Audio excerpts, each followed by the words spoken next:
wabarakatuh. Salam bahagia, salam hormat. Dan bertemu sekali lagi dengan Cikgu Nasa di channel NASA 2K Studio. Hari ini Cikgu nak bawa anak-anak tahun 3 yang belajar bahasa Melayu dengan Cikgu. Kita akan melawat ke ladang herba. Jom kita jalan sama-sama melihat apakah tanaman yang ada di taman herba ini. Sebelum itu Cikgu lupa bahawa pada kali ini kita akan belajar bahasa Melayu muka surat 18 di buku teks jilid yang pertama dan juga buku aktiviti pada halaman 21 dan 22. Diminta anak-anak sudah bersedia dengan kedua-dua buku yang Cikgu sebut ini. Jadi sambil-sambil kita menikmati suasana di taman herba ini, jom kita belajar sama-sama. Sudah bersedia? Oke. Jom. Pada akhir pembelajaran kali ini, Cikgu mengharapkan agar anak-anak dapat membina ayat menggunakan kata kerja pasif berdasarkan gambar. Oke, sama-sama kita lihat halaman 18. Tajuk hari ini adalah lawatan ke taman herba. Sebab itu awal-awal tadi Cikgu ajak anak-anak semua mengikut Cikgu ke taman herba. Dan sekarang kita berada di taman herba. Okey, kita baca sama-sama petikan yang diberikan dahulu. Encik Abdul Aziz telah membawa keluarganya menikmati alam semula jadi di taman herba. Kita lihat gambar yang pertama. Di taman ini terdapat banyak pokok herba.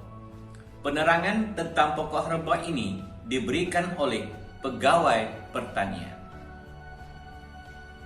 Berubah ke gambar yang kedua. Nasri melihat beberapa helai daun herba yang telah gugur. Daun itu dikutip oleh Nasri. Seterusnya. Gambar yang ketiga. Frasa yang diberikan adalah gambar kenangan dan diambil. Dan gambar yang keempat, maklumat dan dicatat. Jadi sebelum kita membina ayat dan melengkapkan cerita ini, kita kena faham dahulu apa yang dikatakan kata kerja pasif. Boleh ya? Okey, kita tinggalkan dahulu buku teks ini. Kembali ke kelas. Ayat pasif adalah bertentangan dengan ayat aktif. Kalau ayat aktif kita tahu bahawa bangun, membuat. Maknanya watak yang disebut itu dia bangun, dia buat kerja. Contoh, cikgu membaca buku. Sebut nama saya yang buat kerja. Sebut nama cikgu, cikgu yang buat kerja. Apa kerja cikgu? Membaca buku. Itu ayat aktif. Tetapi ayat pasif berbeza. Apabila sebut sesuatu benda itu ataupun orang ataupun apa sahaja yang dijadikan subjek dan dia pula yang dikerjakan, dibuat oleh orang lain. Contoh kebalikan daripada ayat cikgu tadi. Tadi cikgu membaca buku. Sekarang kita tukar pula. Kita sebut buku dulu. Buku dibaca oleh cikgu. Kita sebut buku sebagai subjek dan buku itu yang dikerjakan oleh siapa? Oleh cikgu. Ya? Jelas. Okey, kita lihat pula contoh-contoh yang lain. Sedikit saja aku nak terangkan supaya kamu lebih faham. Ayat aktifnya, emak memasak nasi. Ayat pasif, jangan sebut emak dulu. Kita sebut dulu nasi pula. Kita tukar sebagai subjek. Nasi dimasak oleh emak. Jadi kesimpulannya ayat pasif adalah berbeza daripada ayat aktif namun maknanya sama. Apabila menulis ayat pasif, biasanya kita menggunakan imbuhan di dan kita tambahkan sedikit perkataan oleh selepas kata kerja. Okey. Kalau dah jelas, kita kembali ke buku teks yang kita baca tadi. Kita lihat contoh ayat yang pertama pada gambar yang pertama. Penerangan tentang pokok herba itu diberikan oleh pegawai pertanian. Kan tadi cikgu sebut, ayat pasif biasanya menggunakan di dan juga oleh di belakang kata kerja. Kata kerjanya adalah diberikan. Diberikan oleh. Nampak di situ. Baik, kita lihat contoh yang kedua dalam buku. Gambar yang kedua. Daun itu dikutip oleh Nasri. Daun itu dikutip. Perkataan oleh siapa? Nasri. Kata kerja pasif. Di dan oleh. Sekarang kita lihat gambar ketiga yang kita nak buat ayat ni. Gambar kenangan. Itu kita jadikan dia subjek. Gambar kenangan. Apa perkataan yang diberikan? Diambil. Dah ada perkataan di. Ambil dah letak. Selepas diambil, kita nak letak perkataan apa? Ya, cikgu dah sebut tadi. Siapa? Ayah tadi. Ayah siapa? Lengkapkan ayat itu. Baik. Gambar seterusnya. Untuk gambar yang keempat, diberikan frasa, maklumat dan dicatat. Kita boleh mulakan ayat dengan banyak maklumat dicatat. Perkataan apa yang cikgu sebutkan tadi yang kita perlu letakkan di belakang kata kerja? Nama watak semalam kita belajar. Budak perempuan tu nama apa? Ya, Nabila. Ingat lagi, ya? Nabila. Banyak maklumat dicatat di dalam buku apa? Buku apa yang sesuai. Okay. Selesai untuk penerangan di dalam buku teks. Sekarang kita beralih ke buku aktiviti. Kita mulakan buku aktiviti pada muka surat 21.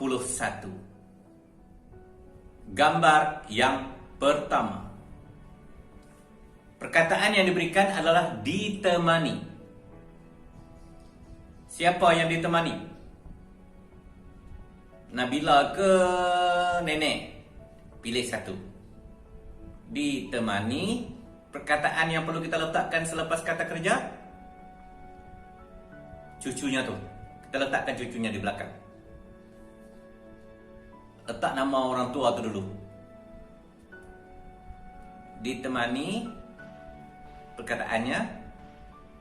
Okey, cukup setakat itu. Gambar yang kedua. Dibawa. Siapa wanita yang berdiri itu? Ibu, mungkin ibu. Dia pegang apa? Letakkan benda yang dipegang itu sebagai subjek.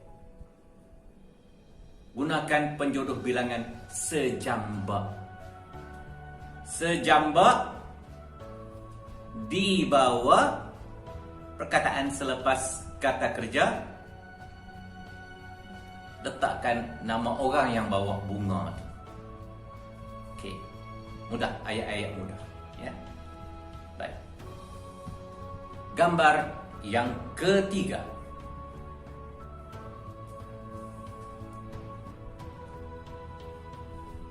Disikat. Apa yang disikat? Atas kepala kita ni apa? Letakkan yang atas kepala kita ni sebagai subjek. Siapa punya? Datuk. Garis. Datuk disikat. Perkataan selepas kata kerjanya. Dan orang yang menyikatnya. Siapa ya? Mungkin bolehlah letakkan ayah. Gambar seterusnya. Yang seterusnya, menyuap. Apa yang disuap? Makanan kan? Kita mungkin biasanya orang tua makan apa? Kita letakkan bubur. Bubur disuap. Perkataan selepas kata kerja. Siapa tu? Budak laki-laki tu. Nama yang kita belajar semalam ya. Nama apa? Ya, siapa yang ingat? Betul, pandai. Imran. Bubur disuap. Imran. Okey, kita tambah sedikit yang ini ya. Bubur disuap. Disuap ke mana? Ke mulut Datuk. Gunakan perkataan yang cikgu berikan selepas kata kerja tadi. Dan nama watak tadi, Imran. Lengkapkan ayat yang cikgu berikan. Kalau kamu dah lengkap, pandai dah kamu ni. Okey. Kita lihat. Ada lagi tak gambarnya? Ada lagi. Jom. Disusun. Apa yang dipegang? Surat khabar? Majalah? Ya, letak. Disusun. Perkataan selepas kata kerja. Siapa yang menyusun? Ayah lah. Kita tambahkan sedikit selepasnya. Garis, disusun, garis, ayah dengan kemas. Tambah sedikit supaya ayat kita tu lebih menarik dan menarik. Baik, dan akhir sekali gambar yang terakhir.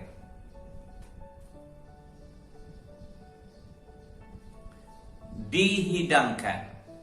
Apa yang dihidangkan? Makanan, kuih muih, lauk pauk. Kita boleh letakkan pelbagai makanan dihidangkan. Letak perkataan selepas kata kerja. Siapa yang menghidangkan tu? Ada dua orang kan? Letakkan nama kedua-dua mereka tu. Gunakan kata hubung dan tambahkan sedikit di belakang ayat itu, di atas meja. Okey? Dah dapat? Baik, sekarang kita beralih ke halaman yang seterusnya dalam buku aktiviti, iaitu halaman yang ke-22. Sama-sama kita lihat. Bina ayat menggunakan kata kerja pasif. Cikgu tak mau baca yang lain-lain, cikgu nak terus kepada jawapan sahaja. Kita lihat kepada gambar yang pertama. Imran membawa kotak berisi buku cerita.